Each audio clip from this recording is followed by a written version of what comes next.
भागवत महापुराण के 5वें स्कंद का 13वां अध्याय का अब हम तीसरा भाग पढ़ते हैं। हमने दूसरा भाग यहाँ पर खत्म कर लिया था, यहाँ से तीसरा भाग शुरू करते हैं।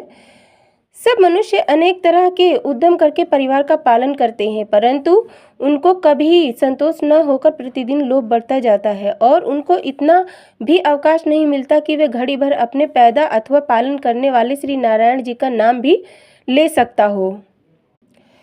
जब कोई उनसे हरि भजन की चर्चा करता है तब कहते हैं कि हमको अपने गृह कार्यों से छुट्टी नहीं मिलती जिससे हम अंतर्यामी परमेश्वर का भजन ध्यान अथवा नाम ले सकें। हे राजन, इस जीव को वैश्य समझो और काम क्रोध लोभ मोह मद मत्सरता यही 6 चोर 8 प्रहर मनुष्य के साथ रहते हैं। घर वालों को 6 चोरों की सहायक समझो। जीव को इसलिए वैश्य कहना चाहिए कि उसने धर्म एवं ज्ञान बढ़ाने के लिए भरतखंड में मनुष्य का देह पाया था। पूर्व जन्म में साधु महात्माओं का सत्संग एवं हरि भजन करके संसारी मोह माया में पड़ गया था। इसी कारण जो कुछ उसके पूर्व जन्म का धर्म था उसे भी घर वालों ने चुरा लिया।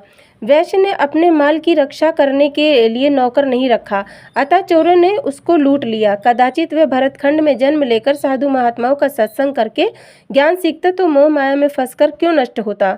जैसे वह वैश्य अपने ठहरने के लिए आश्रय ढूंढते समय व्याघ्रादि के डर से भागता था, इसी प्रकार संसारी सुख चाहने वाले दुख भोगते हैं। मनुष्य कभी अपने परिवार की बीमारी और मृत्यु देखकर, कभी अपनी देह के रोग से और कभी धन प्राप्ति के लिए 8 प्रहर चिंता में फंसा रहता है। जिस प्रकार उल्लू एवं व्याघ्रादि वैश्य को डराते हैं, उसी प्रकार जब कुटुंब वाले झगड़ा करके घुड़काते हैं तब मनुष्य बड़ा दुख पाता है। इसी की स्त्री की संगति को अंधकार समझना चाहिए।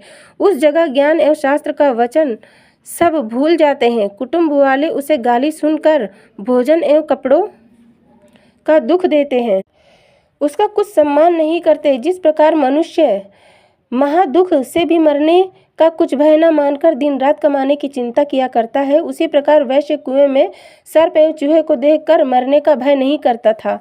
यह व्यक्ति के लिए जगत एवं कुटुंब में रहना यही अंधियारा कुआं समझो। जो कर्म पूर्व जन्म में किए हैं उसे बरगद की जड़ समझना चाहिए, जिसे पकड़कर वह जीता।